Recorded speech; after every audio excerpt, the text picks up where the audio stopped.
Hello, my name is David Kozar Jr., Assistant Superintendent for Paterson Public Schools. I'm here today. We have an outstanding event today called Beyond the Years. It's a Herb Carnegie and Buck O'Neil story. These are two pioneers in athletics who, because of their race, they were denied an opportunity to play at the highest levels. Today we have students from School 9, School 25, School 24, 13, and the Young Men's Leadership Academy here to watch this documentary and have an opportunity to meet the directors of the film as well as meet one of Paterson's own, Mr. Paterson, Russell Paterson, who played for Negro Leagues for the Indianapolis Clowns. And so the students are going to have an opportunity to watch the documentary and ask questions, because one thing about our students, they are very inquisitive and they need to know Paterson's history and where they fit in this process. So today we have the opportunity to share in this outstanding history, and it's not just Black history, because Black history is every day, but history of Paterson Public Schools, and come together with the producers to make this event possible.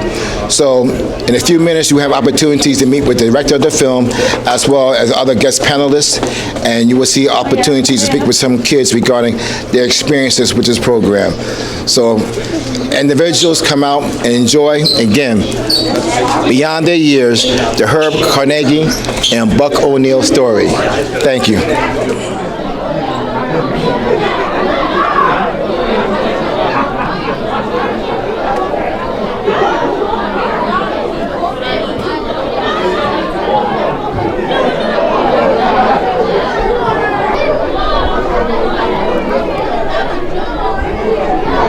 Taking that. Anybody else?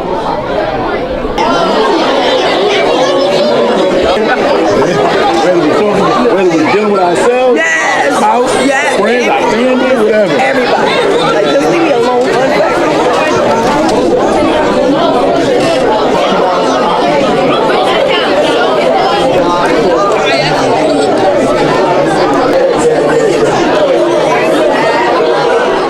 Paterson is a major part. We're actually one of the only two Negro League stadiums that are still up and running in Hinscombe Stadium here in the city of Paterson, the other being in Birmingham. So we have it as an outstanding group of people that literally understand the intricacies of this historical event. So I'd like to introduce the moderator first, who is from Paterson, New Jersey.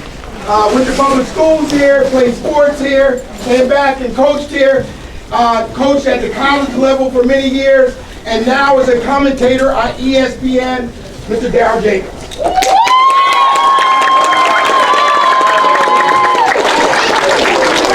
And when it comes to baseball, Darryl was one of the best stickball players in the city of Paterson. You guys need to know what stickball is. I have no idea, right? No idea, but we used to draw a box in the playground, and you played 1-on-1 or 2-on-2. And we had school 13. If you hit it across the street, it was a home run. Over the fence was a double. And this guy used to smack him out here all the time. But we would go to school 7 o'clock in the morning to play stickball. We were never late to school. Never late. Got the arrow. Yeah, but we also have another historical figure with us who played Negro League baseball. After playing Negro League baseball, he came back to Paterson, and his families are icons in the city of Paterson, and he played semi-pro ball here in Paterson at Eastside Park, at Total Oval, where they broke many barriers, Mr. Russell Paterson.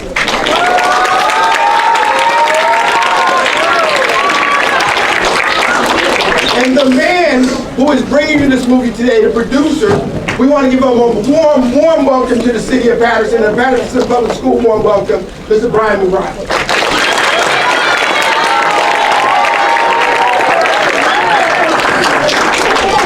Good morning, everybody. First, thank you. Can everybody hear me all the way in the back? Awesome. Good. I'm Brian McBride.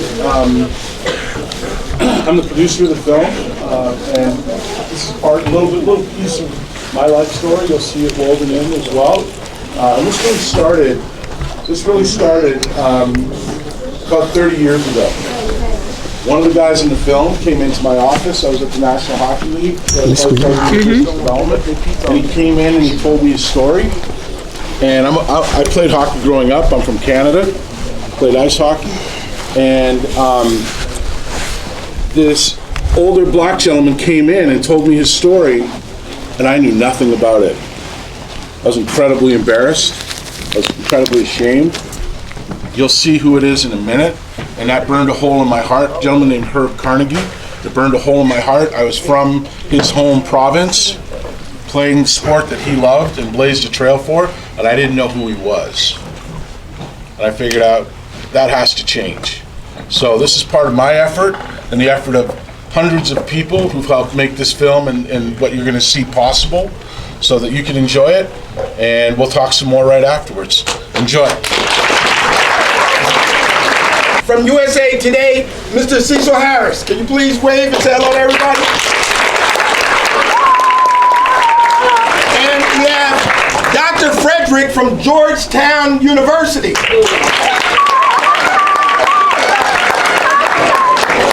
And Jasmine, come on up. Jasmine plays hockey. And look at her diminutive size and don't be fooled. She's 24 years old, and I had the opportunity to see her program and works. Jasmine, tell them a little bit about hockey. Your experience. My experience in hockey was amazing. I'll honestly say that I wouldn't pick another sport to ever play in my life. I really enjoy it. I have a lot of fun. It's kind of hard. It's difficult, but it's really fun. I'm actually a goalie. I know I'm 4'11", but I stop a lot of pucks. It's all right. All right, so we hope to bring this program to Paterson. We've been working with Keith Johnson in the past, and I would love to see the Young Men's Leadership Academy hockey team. Imagine that. That would be great. Women, and women. She's proof. She's proof. We also have with us the Assistant Superintendent of the Paterson Public Schools, Mr. David Cozart.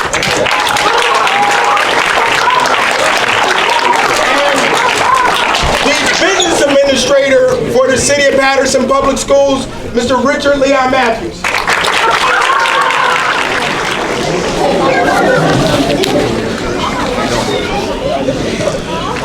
People ask me what I remember most about Buck.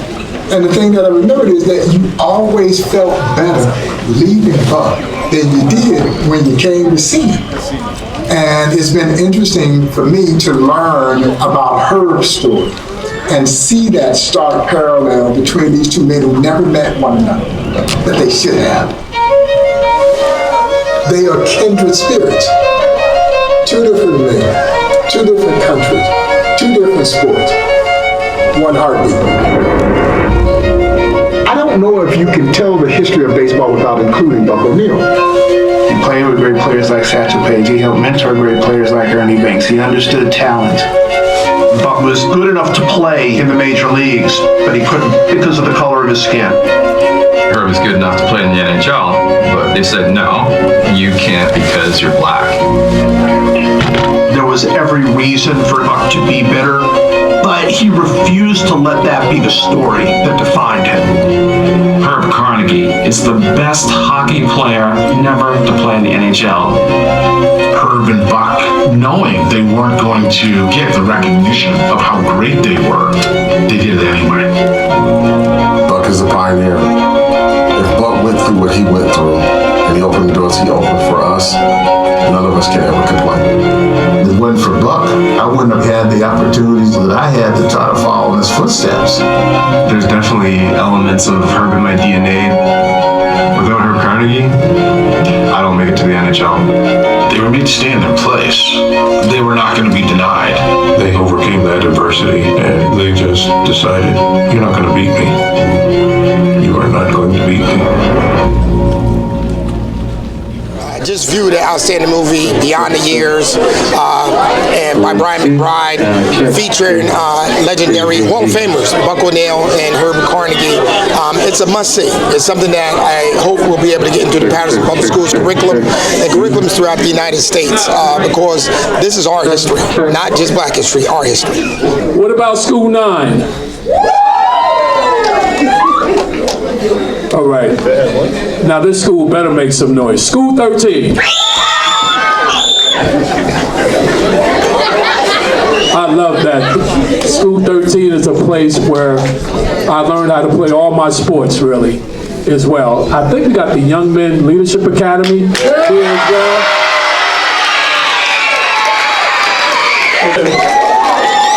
Yes, 24, let's have a shout out.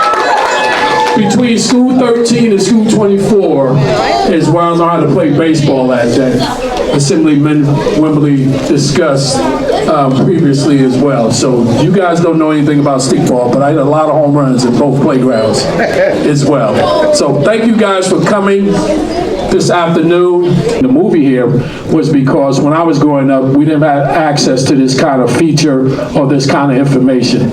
Now, I don't have any of my former teachers here, so I can say this. I wasn't taught none of this stuff.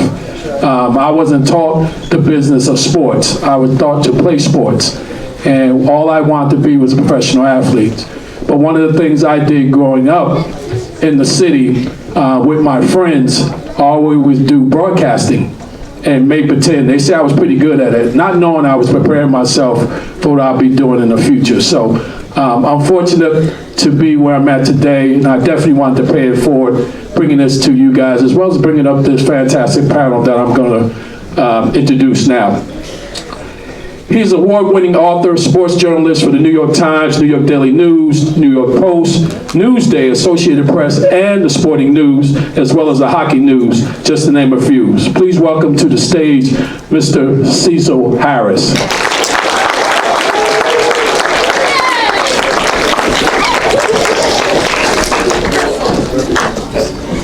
She is award-winning sports industry executive and expert. She's worked with Major League Baseball as well as she worked in the NBA as well. She's a professor at Georgetown University. Please welcome to the stage Dr. Laquita Frederick.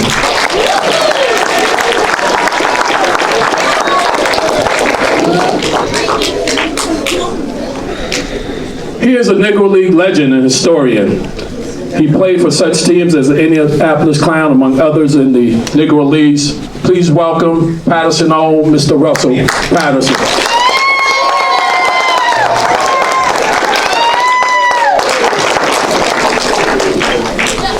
She was a player, but now a coach for Hockey Night, sponsored by the New Jersey Devil. Please welcome to the stage Jasmine, a.k.a. Jazz Thomas.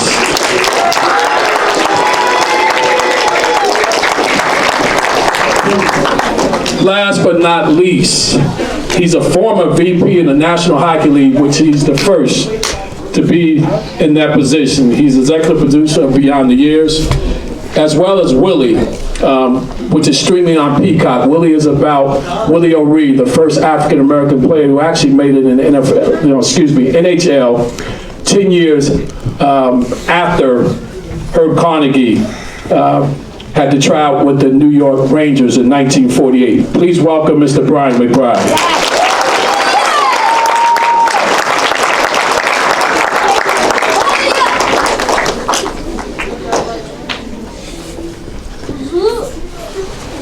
So I'm going to start the Q&A now. So a lot of things, what I'm going to discuss a little bit about, each one of these individuals have their expertise and knowledge about certain subject matters. So I'm going to try to hit on all of them in this short amount of time. I'm going to start with Cecil Harris.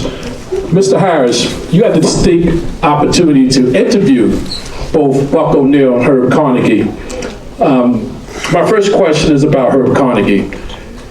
As I mentioned, in 1948, he was invited to try out with the New York Rangers, but they didn't sign him. And as I mentioned, it was 10 years prior to Willie O'Ree becoming the first black player in the National Hockey League. Why did you think the Rangers did not sign him? Basically, they tried to get him at a rate cheaper than he was making in semi-pro hockey in Canada. Basically, they made 3 separate offers to Herb Carnegie. He was making $5,100 a year. Now, this is 1948 money. $5,100 a year playing in Canada. The first offer from the Rangers was $2,700 to play for their 3rd level minor league club in Tacoma, Washington. The second, $3,700 a year to play at their 2nd level minor league team in St. Paul, Minnesota. And finally, a third offer, $4,700 to play at their top minor league club in New Haven, Connecticut.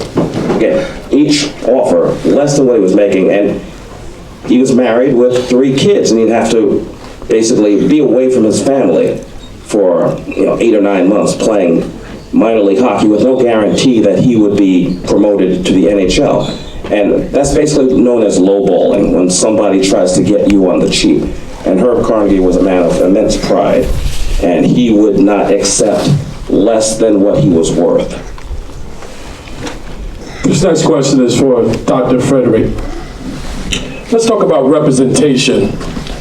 How important is representation and visibility of black athletes in professional sports for the inspired future generation to pursue careers both in baseball and hockey? Representation is key. It's interesting, one, because I got the question, but also I was just talking to Jazz, who I just met, and we were speaking about that. She said that she's only aware of 2 women, black women, who play hockey, ice hockey. Now that's not saying that that's everybody, but it is saying that representation is key, because when you see someone doing something, now you understand that it's a possibility for you too. And that is something that we need more of, particularly in hockey. We do have it in baseball, but it's still something that we could work on. But it's also key to the popularity of sports. That's why we see people being very inspired by basketball and football, because you have a lot of representation. But we also know when you see that representation come to fruition in other sports, like tennis, we have Venus and Serena. And so because we have Venus and Serena, we now have Coco and we have Naomi. And when you see that, and you see it in swimming, and you see it in golf with Tiger Woods, then you begin to see others gain interest in those spaces, because now you understand you can be a part of it too. So representation is absolutely key in order to inspire the next generation of athletes. Mr. Paterson, this next question is for you. Talk about your journey in the Negro Leagues at a young age. Talk about when you were younger and your journey into the Negro League. My time started out in the Negro League in Cocoa, Florida, when I was trying out for the Twins, and a guy from the Indianapolis Clown, which represented the Negro League, seen me out there playing ball, and I really started to enjoy it. I was what they call a 5. I can hit, run, do everything. But everything to me was funny. The game, I loved the game and I studied, but then I found out that by my color, I couldn't go from Cocoa, Florida to Orlando, Florida, because I couldn't play with the white kids in Orlando, Florida. And that's when I found out about the Negro League, that this is the only place I wanted to be and the place I want to go to. And I enjoy playing it, and I enjoy really understanding what the Negro League is all about. Yeah. I'd like to shout out, it has something to do with baseball. We have some young guys, young people here that teaching y'all. And the only reason I came back to Paterson on account of them, you know, sometimes I get all upset about this, but I got my daughter here, but you got a principal over there, you got a young man, Leon Matthews, all these guys that played for me when I was here in Paterson. I always had a dream that one day I'm gonna see them do something. I was very hard. I understand what life was all about. You know, I wasn't in the ghettos drinking wine and all that stuff, but I am so proud of these guys. It's really not me, it's me being here. Just like Buck O'Neill playing in the Negro League. Man, it was a dream. It was a dream to play ball, because every time I go to Florida someplace, they look at my color. And it was nothing for me to play with. I used to get on the guy, well, he'll be here, Bill Free, major leaguer. We got Leon, Mr. Leon Matthews. He was the most painful person I ever seen. But I am so proud of him, you know, and the guys in here. It is about me, but it's about y'all. Y'all got to understand what life is all about, really. Yeah. It's hard, but if you don't have an education and discipline, you're in trouble. As an African-American female, at such a young age, growing up in Essex County, How did you become interested in hockey? It's a funny story. So I never really played. I know about hockey, but I really didn't know much. But I used to play soccer.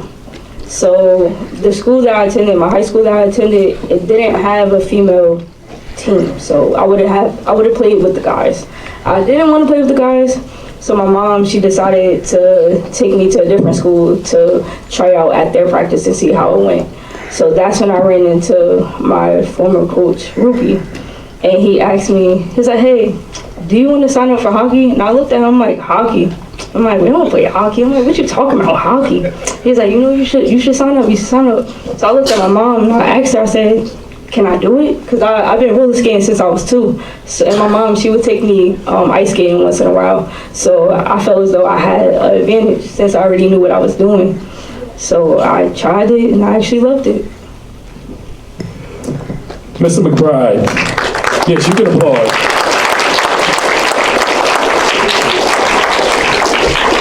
This question's for Mr. McBride, the executive producer of the movie. What inspired you to make Beyond the Years?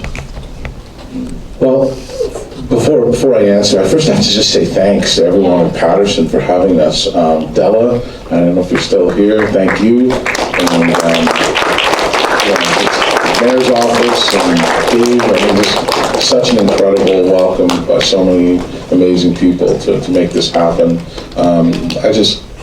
I just showed up. They did all the work. So it was, it's very humbling and I'm very privileged to be here. So thank you all for having me. The inspiration came on a phone call, actually. I was, this is a little over a year ago, I was talking to Wendy Lewis, who you saw in the film. She was at Major League Baseball, and I was at the National Hockey League, and over the last number of years, we've known each other forever. And I was talking to her about getting her working with a group of people to get her recognized, Herb Carnegie recognized by the Hockey Hall of Fame. And she didn't know who he was, right? Like who here had heard of Herb Carnegie before today? Very good. So there's some people here. That's very good. Usually the answer, if you're not in Canada, usually the answer is 0. People just don't know who he was. So I explained to Wendy who he was, and she said to me, he sounds just like Buck O'Neill. And I went, oh, light bulb. I'd known who Buck O'Neill was from the time I was a teenager and one of my heroes growing up, but I knew her personally, so I never put the two together, and their parallel lives were it just was like a lightning bolt that they had both worked really hard to play at the highest levels. Were not allowed to because of the color of their skin, obviously, as you saw. And despite that, they navigated. They figured it out, right? So instead of just trying to change their lives, they started to change the world. And that's what they did. And they did it in one way, by being better, not bitter. That was the choice that they had. That's the choice. You pull it forward, that's the choice that people of color in this country have every day. Now, it's exhausting. It's very tiring to have to make that choice and to have to navigate and have to climb that hill and figure it out every day. But there are no greater examples in my mind than these two. So that's why I had to share the story.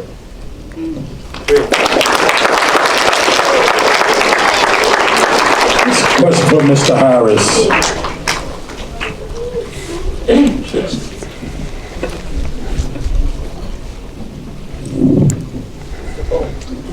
I think it's on. Let's talk about the National Hockey League and Herb Carnegie. Why do you think they denied him the first time around entry into the Hall of Fame? Well, it's a very disturbing story. I was working on a book 2 decades ago called Breaking the Ice, The Black Experience in Professional Hockey. And I made 5 separate trips up to Toronto and did 3 interviews with Herb Carnegie. I found out that the Hockey Hall of Fame selection committee at that time had 24 members. To get into the Hall of Fame, you need 75% of the votes. That's 18 of the 24 members. And I found out that none of the 24 members actually saw Herb Carnegie play. So they were not qualified to judge him.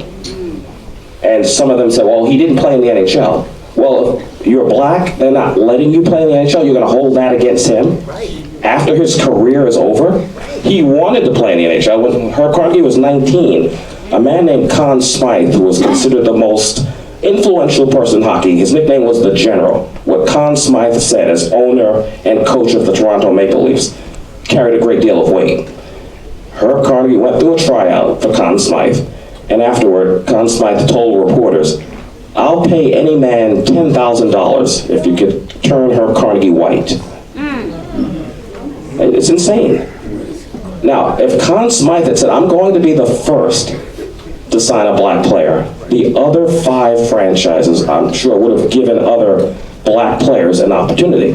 But because Conn Smythe didn't do it, nobody else did it.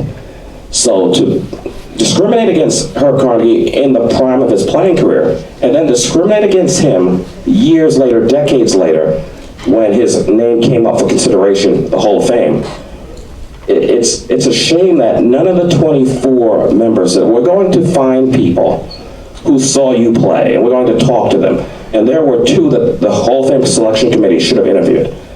Jean Beliveau, who played with Herb Carnegie in the 1950s, and Frank Mahovlich, who saw Herb Carnegie when Mahovlich was a young boy, and said that he was extremely impressed with how Herb played. And he figured there would be a lot more black players in hockey because that all-black line you saw in the movie, Herb Carnegie, his brother Ozzie Carnegie, and Manny McIntyre. Frank Mahovlich saw them and just figured, oh, there'll be many more black players because those guys are really good. So all the selection committee had to do is basically bring in Frank Mahovlich and Jean Beliveau to educate them about Herb Carnegie, but they wouldn't do it. It was a travesty. And that's a good segue into my next question for Dr. Frederick. We're talking about cultural perception. How has cultural perception and stereotype influenced participation of black athletes in the traditionally white-dominated sports like baseball and hockey? To me, that's a very complex phenomenon because responsibility lies across the board. It's not just limited to our Caucasian counterparts. And what I mean by that is we all tend to buy into cultural perception. And with that said, you have our white citizens who stereotype us and see us only doing certain sports or only participating in certain activities. And a byproduct of that is we buy into it as well. And then as blacks, we think, oh, it's not cool to play hockey. It's not cool to do this. It's not cool to do that. And then we all of a sudden become a part of the systemic cultural racism that we are victims of. We reinforce it. We don't mean to, but that's essentially what we're doing. But what's key is that once you become conscious that that is what's happening, is to be intentional about changing that. Jazz was I'm just referring to her because honestly, I'm a little bit fascinated and I'm a fan as well. As a black woman who's chosen to make a profession out of sports, I know what it is to be an outlier. I'm grateful that I'm not as much as an outlier as I was before. But when I said representation matters, that works for all of us, not just young people. And so it is my privilege to highlight her. But in highlighting her, the point that I wanted to bring to your attention is she said she was into a different sport. She wasn't thinking about hockey. But she was open-minded enough, and her mother deserves credit, was open-minded enough to kind of take a look. And particularly when a person that she trusted, a former coach, encouraged her. And she discovered she liked it. She liked it a lot, enough that she continues to do it to this day. And so that's part of that being intentional and not saying, oh, well, this is not something that we do. This is not something that I've done before, or I don't have any friends doing it. It's important to stay true to yourself, and it's important to be open-minded because there are things that you already like and love, but there are also things that you may like and love and exposed to. And that's part of kind of breaking up that systemic cultural phenomenon to which, yes, we are people who are oppressed by systemic racism, but at times we can also be the people who reinforce it. So once it comes to our attention, it's imperative that we we break that phenomenon. I did it as well. My dad was like, you got a free ride to Ohio State and you're gonna do what? You're gonna get a degree in sport management? And I was like, yeah, that's kind of like what I like. And by the way, it's your fault. So the thing of that was, though, is he understood sport as a coach and as a participant and as an athlete. But it never occurred to him that I could work in the business of sports. And I didn't necessarily see it every day, but I did begin to see it when I went to undergrad college and saw people working in the athletics department. And that's what kind of drew me into it as a profession on the business side, because then I saw it for the first time. I didn't see it before college. I just knew I loved sports. I was like, somebody's gonna pay me to go to ball games, I'm with it. But again, representation. So it's key in breaking those cultural phenomena, even if your parents are telling you, but girls don't do that.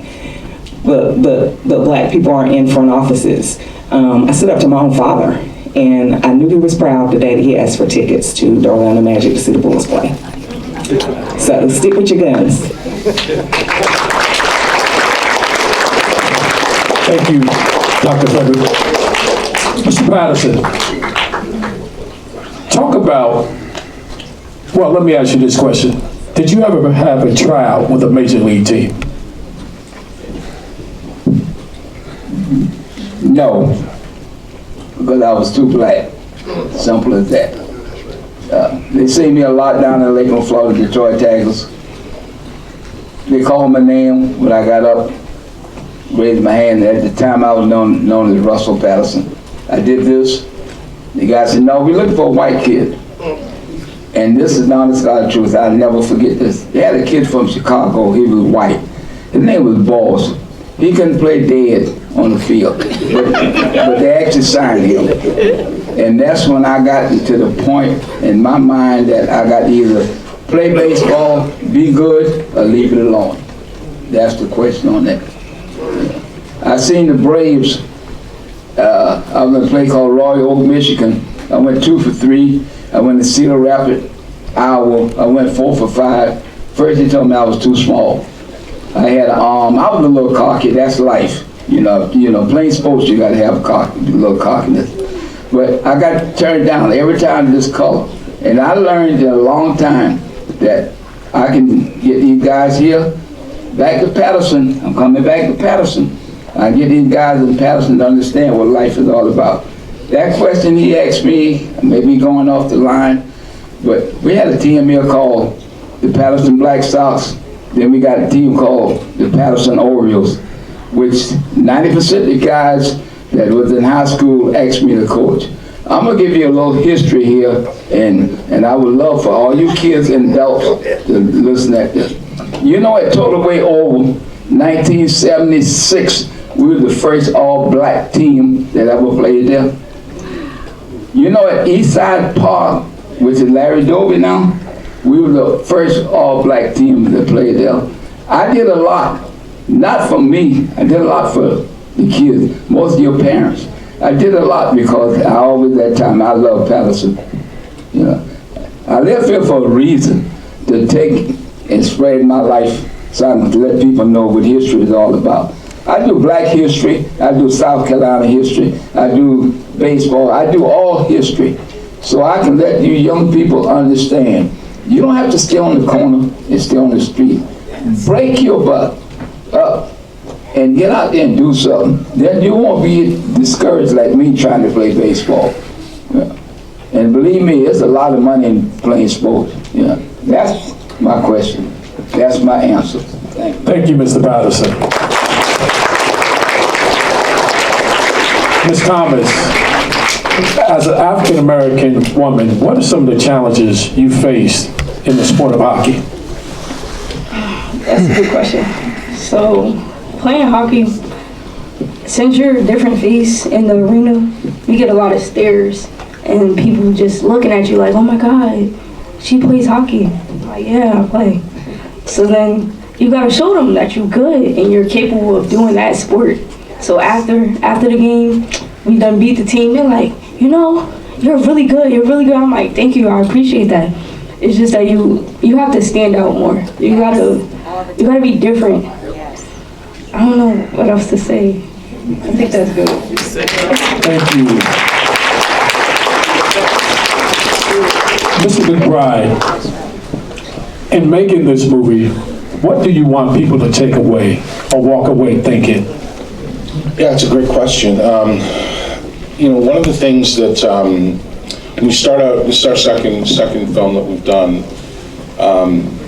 When you start out, you don't know where the journey's going to take you. So there's a lot of risk, right? There's a lot of things that you're just not sure how it's going to turn out, and you hope for the best, and you do everything you can to make it jump off the screen and be meaningful, so that, you know, people do have a takeaway.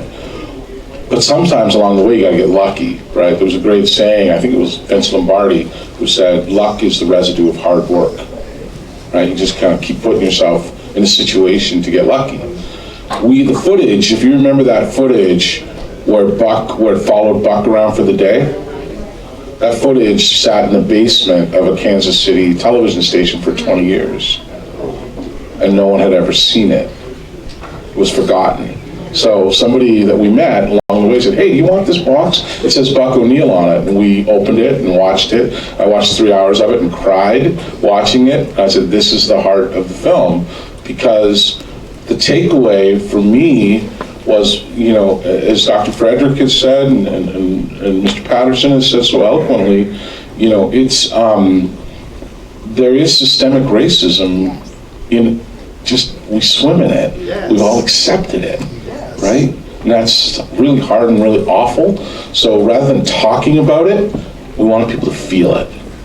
That's why we put that scene in there, right? So that you fall in love with this guy, and then you see him go through that really hard chapter, right? And so that people can, just like people watch George Floyd, they could feel it, right? Beyond just talking about it. So that's what I hope one of the big takeaways is that people can really understand that and have empathy, right? Our films, we make them so that they will teach, heal, and humanize. Yeah. That's our formula. That's what we stick to, right? And when all of us can understand that, then it pulls people together, not apart. The United States is at a really interesting juncture right now, in that we're being pulled apart, you know, by different forces that are out there. I'm not going to name names, right? That are pulling us apart. These guys brought people together. If we can do any of that, then we're doing something. Mr. Harris.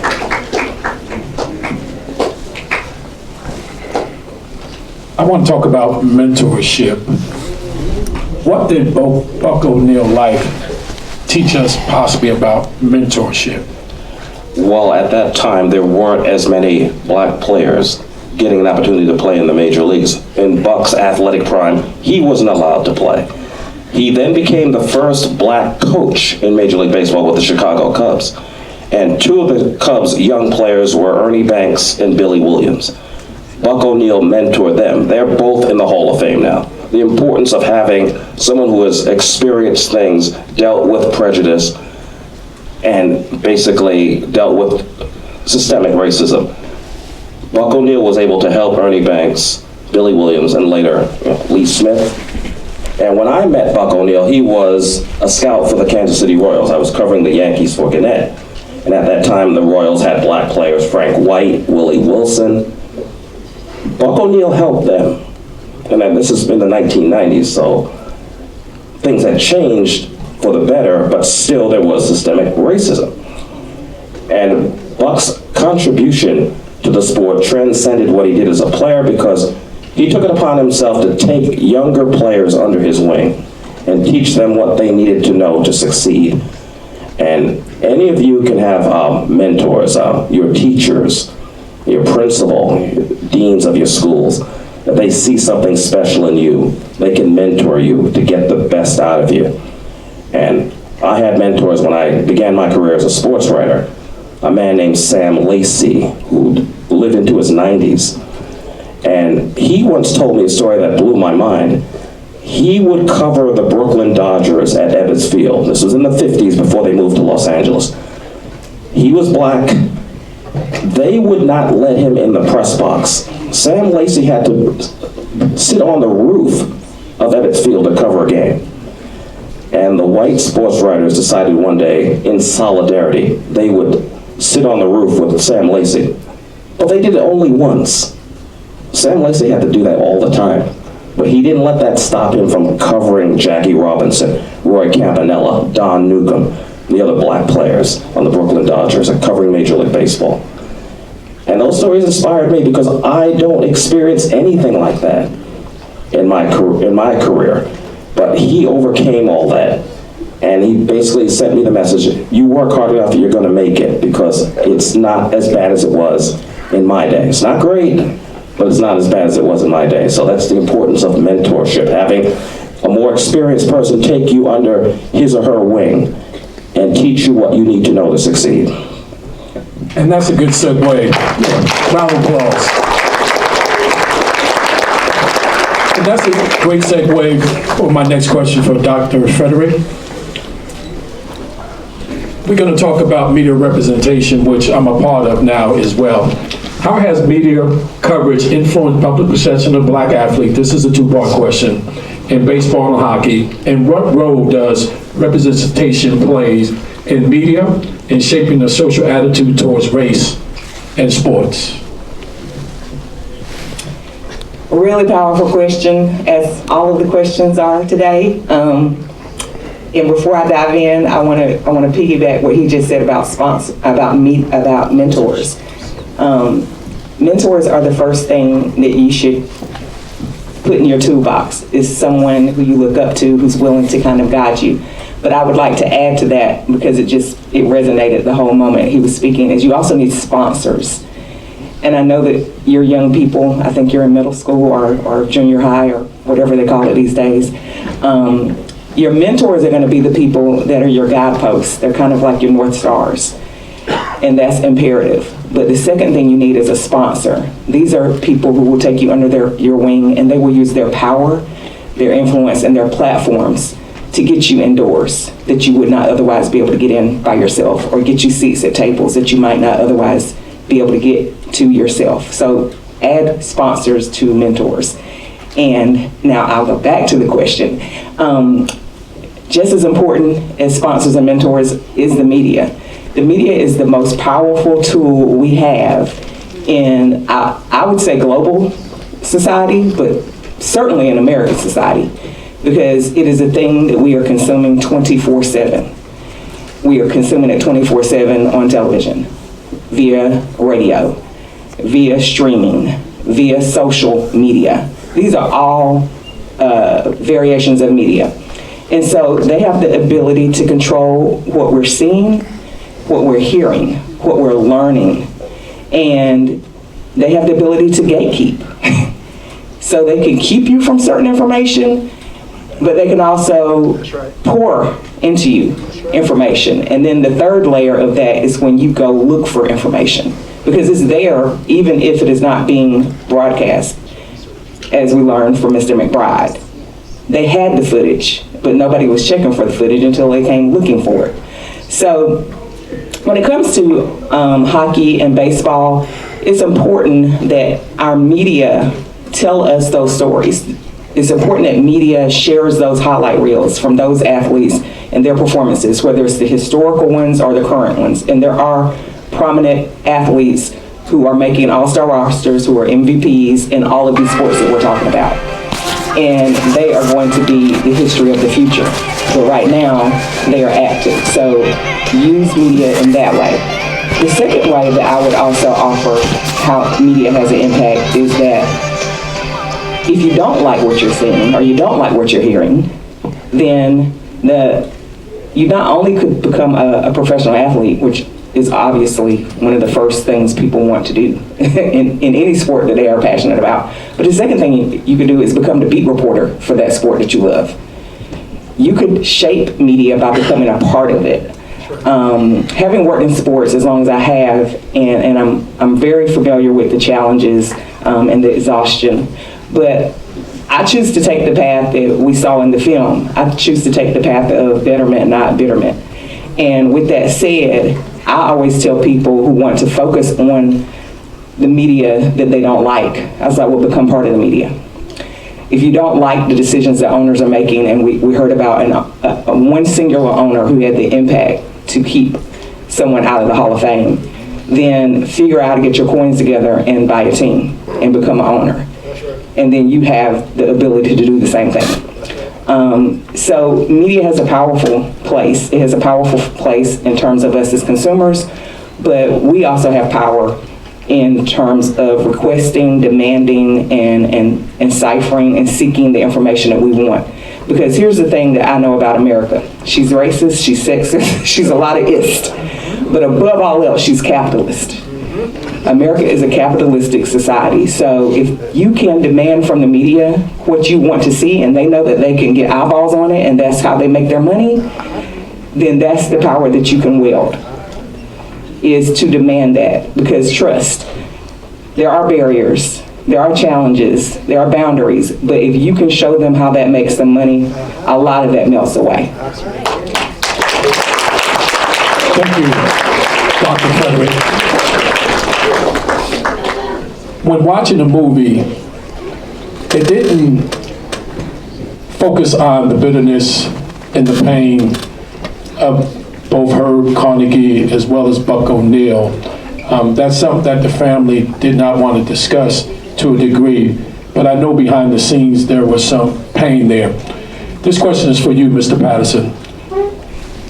Talk about the impact the racial injustices impacted your life on and off the field. Most of my stuff is right here in this town, Paterson. Racism still was bad to me when I got here. I take a look around, I see a advisor, see a principal, I see a lot of people. A lot of you young people need to look back and see these same young men, and they'll tell you that when I came here, I started someplace. You got assembly there, you got advisor over there. Now, you know, I remember what happened. Racism killed me. It hurted me more than anybody knows. I went in the service, came back. We had the same thing here in Paterson. But I can look back and look at these young men that I used to holler and scream after. It makes me proud to find out I wasn't dumb. And racism, I wanted them to understand. You don't have to stand on the corner and be a druggie, but you can do what you and be what you want to be. You know, I used to hang with Dr. Martin Luther King. And let me tell you, we talk about baseball and all this history. I put the march with him, but he was talking about slapping what the Bible said, turn your face. No, you're not gonna slap me and I'm gonna turn the other cheek. But I learned that's what racism was all about. If you get yourself together, you can avoid all this stuff. But it's still gonna be in this country. I'm from Sumter, South Carolina. I got a big fat ring, state champion. I went to a private school. 99.9% it was white kids. I call them my thugs. We won. I went to a public school. We won. Everything I try to do have to do with mixture of people. I don't know whether anybody know the history of Paterson, the Paterson Eagles. They was all Spanish. I coached them. We had a kid named Tito who was Cuban, and Cuban and Puerto Rico don't get together. Y'all can say what you want. They hated one another. But I made them, on the Paterson Eagles, the best team that we had here in Paterson. And racism is still, I'm 85 years old, and I am telling you, I see it every day, and I refuse to let it bother my mind. Yeah, simple as that. Thank you. Very powerful answer, Mr. Paterson. Ms. Thomas, talk about how this movie resonated with you as someone in the sport of hockey. This movie, it was really inspiring. It kind of helped me relate with my story because, you know, how I said that I do get stares. And as growing up playing hockey, I did get a couple of ignorant comments where kids would be like, oh, this not your typical sport, blah, blah, blah. But all I told them was, while you guys are chasing a basketball scholarship, I aced my scholarship in hockey, and I got mine. while y'all doing the same thing that everybody else doing, I'm being different, making a difference. I have a quote from high school. It says, it's my quote. It says, don't be afraid to be different. Leave your mark. And I'm gonna forever leave my mark in hockey.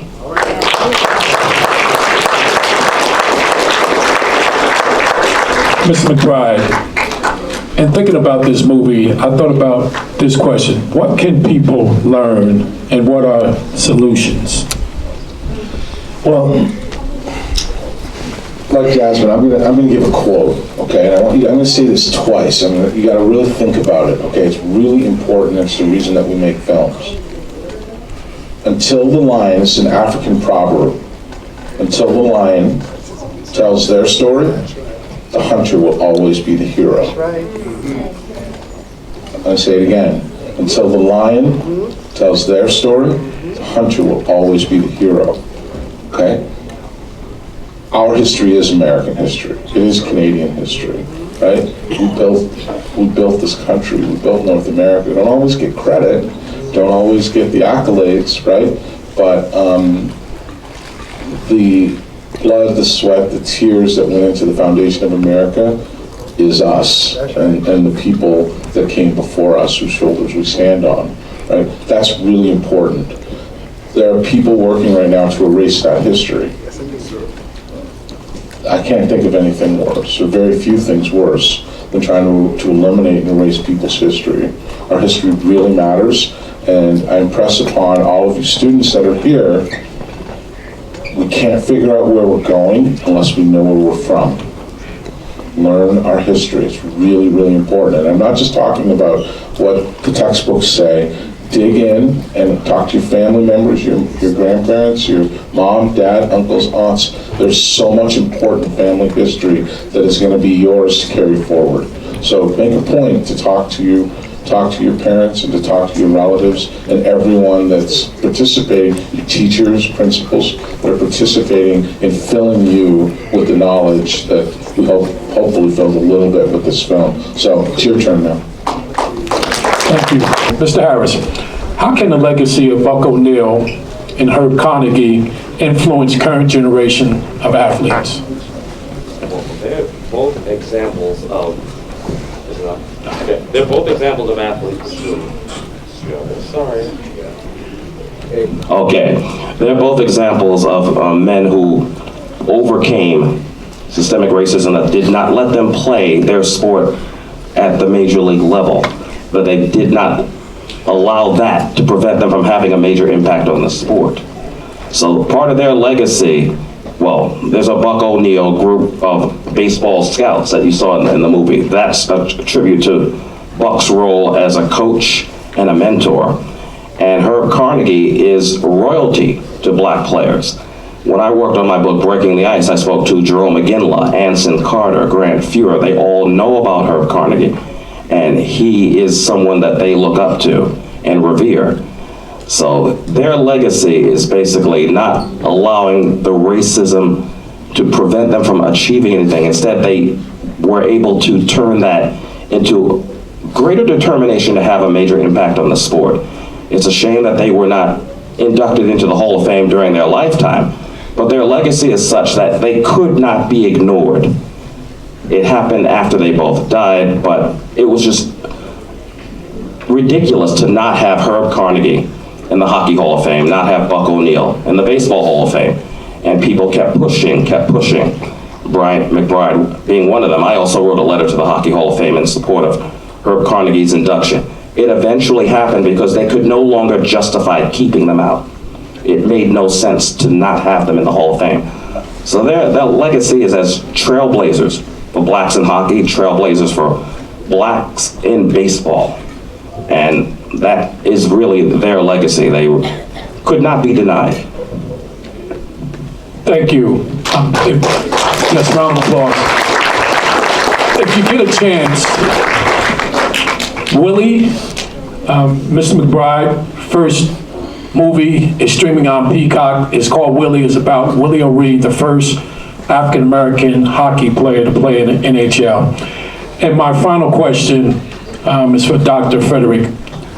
We're talking about educational opportunities, I really thought about this question. How do opportunities in professional sports provide avenues for educational advancement and social mobility for Black athletes? And what challenges exist to ensuring equitable access to these opportunities? Where do I begin? I'm sorry. That's all good. It's a lot, but it's good. And the only reason I take a breath each time is because I have to collect my thoughts. My thoughts just race because I know so much about sports and I have so many thoughts about sports and the power of sport to change the world and make a difference and to unify people. So there's that. But to answer the question, it is so multifaceted. It is so key. In fact, I'm going to borrow some from the film as well as my fellow panelists. First and foremost is to differentiate yourself. I know you're preteens and teenagers, and I remember that era of my life very well, where I was trying to fit in and be common and cool. It's almost as if being like everybody else is what makes you cool. But the reality is, whatever makes you different is what will make you cool. And that is what's going to be the distinguishing factor if you choose to pursue sports as a profession, whether it is as a professional athlete or as an executive, or even in my case, as an educator. Because as my panelist Jasmine said, everybody's competing for the basketball scholarships and the football scholarships, everybody. So you may be good, but you gotta be better than great to be able to secure those opportunities. But if you are athletic and you have transferable skills, maybe you get a soccer scholarship, maybe you get an ice hockey scholarship, maybe you get a golf scholarship, maybe you get swimming or tennis. Now, particularly as minorities, you are an outlier, you are different, you are distinguishable. That scholarship leads to a college education. That college education, whether it parlays into a traditional profession or you become a professional athlete, now your difference is what makes you a commodity. That is your value. That is your value as a person. That is your value as a brand. That is your value monetarily. And that's the power of the professional aspect of it. And the reason I say it's multifaceted is because sports is a business. Many of us start out in our initial exposure to sport is as fans and or as participants and as athletes, which is fine and that is great. But sport is a business. It is a multi-billion-dollar global business. And that is opportunity for you to build your life and to build the lives of others. Because what we are now seeing is we're not just seeing professional athletes excel during the duration of their career. We're seeing professional athletes take what they've been given, whether it's a platform, whether it's their wealth, and now they're able to buy teams. Or if they're still active professional athletes, all of them have ecosystems revolving around them. And if that's too big of a word, it's hiring their friends and their families and experts to support their system, to help make sure that they have publicity, to make sure that they have travel, to make sure that they have someone that can help them relocate when they get traded via teams. One of the best examples of that we have today, I'm gonna step out of the hockey, baseball bubble for just a split second, is LeBron James. His two best friends, Rich Paul, who is one of the top agents/agencies in the country right now, and his other best friend, Maverick Carter. They are his ecosystem. And so he, as a professional athlete, has now empowered them, and now they get to empower and hire others. So when I say it's multifaceted from the sense that if you know what differentiates you and makes you special, and you know how to harness that, it gets you to college, it gets you a scholarship, it gets you opportunity. In some of these sports, it may even get you directly into the pros immediately without going to college. But then if you are successful enough, you are gifted enough to make it at the professional level, I'm gonna take it from one of my favorite rappers, Jay-Z, you become more than a businessman. You become a business man. And that's the goal. I want to shout out my mentor who happens to be in the building today. He spent 12 years in the NBA, playing for the New York Knicks, Chicago Bulls, Los Angeles Lakers. He spent close to over 30 years, VP in the NBA of player development, which is something we talked about today in terms of developing you, getting you ready for college. And we just named the street after him in Paterson, which is long overdue. Ladies and gentlemen, Mr. Rory Sparrow standing up by the door. He's part of the reason why I'm in the position I'm in today. One of my mentors. And we happen to play for the same coach who was taught us a lot of having that resilience. And speaking of resilience, when I watched the movie, I thought about resilience. The resilience that both these gentlemen had to endure and to persevere and to get to where they were all together. So I want to thank you for coming out. Paterson, thank you for welcoming me back home.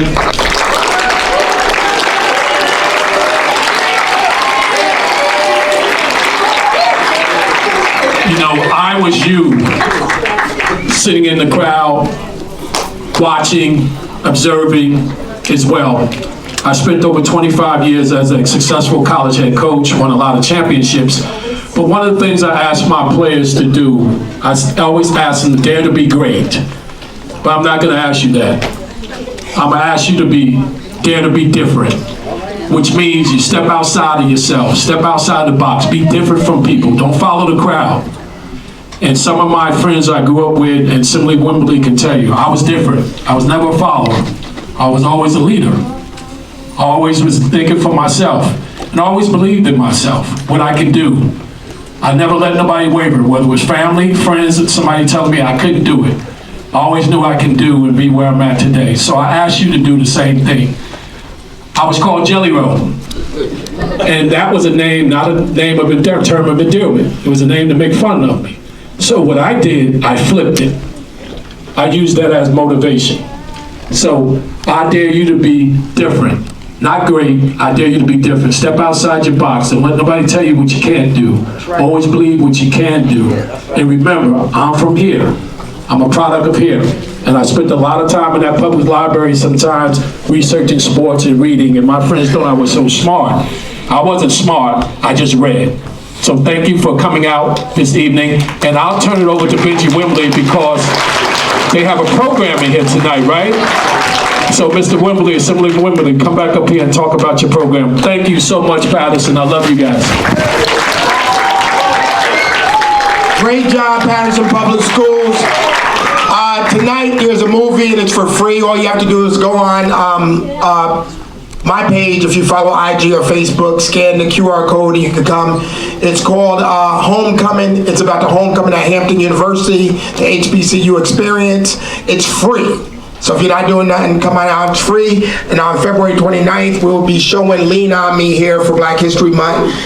So the same thing, you go out, watch it, and come on. But on behalf of Paterson, each of you panelists bring so much knowledge and wealth. I wish we just could sit here and listen to you all day. And to have Mr. Paterson come back and talk and hear him, all I can think of is smiling is Ruth James and on Rosa Parks Boulevard, hanging out on the porch. But we also have with us another legend with Rory Sparrow. Councilwoman Vera Ames is in the house today. And she is a legend. She has a park named after her right over there on Rosa Parks Boulevard. So if you haven't been to that park, get to that park. So Darryl, I just have to say, we literally grew up together. And I tell you, he was a good basketball player, but he was a better stickball player. I can tell you, and I tell you, if you could hit that little ball like we used to hit against that wall, you were amazing. So Darryl, we're proud of you. And if you tune in to ESPN, follow him on IG, follow him on Facebook. You can say, that's my Paterson. Thank you. And I didn't even pay him to say all that. The Paterson Public Schools, I want you to understand one thing. These individuals came back to speak life into you. We have a responsibility to make sure that we are creating individuals who are thinkers, who are individuals who are dreamers, who can inspire other people to be great. You have been chosen by your school principals to attend this program, but more importantly, we thank everyone from the program who felt honored to bring their message to the city of Paterson, because they could have chose any other city, but they chose us. And I chose these schools to represent Paterson Public Schools. Plus they're my schools anyway. But to represent Paterson Public Schools, because again, we all believe in you. We believe in our teachers, because without them, if we don't feed the teachers cannot feed you. If we do not inspire the teachers will not inspire you. So my job as assistant superintendent is to make sure that your principal supports the teachers and your dreams. Because guess what? Your parents depend upon us to help them raise you. So take this opportunity to look around the room, make a promise to each other, to say, I am somebody, I will be somebody, and I will always be somebody. So see me, don't ignore me, because I'm here to stay. We love you, have a great weekend. Young Men Academy, y'all can sit tight because you had the shortest walk. Okay, but it's all right. We appreciate your story. Thank you very much for giving us the time. Thank you. Great meeting you. I'll be in touch. Thanks so much. How you doing? Just want to acknowledge you before we head on that school bus. Thank you very much for giving us the opportunity to go and see you. Thanks for coming. I really appreciate it. It was great. It was great. Thank you. Thank you. Thank you. Awesome. Thank you.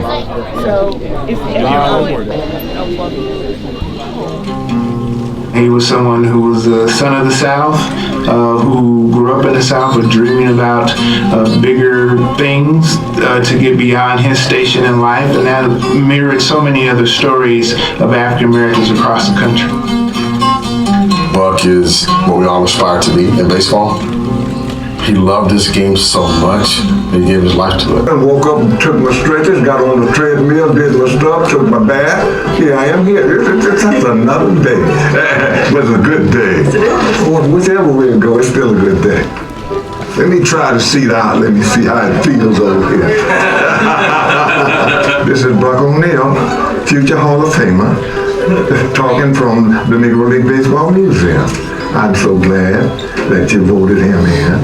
Thank you, and I thank you.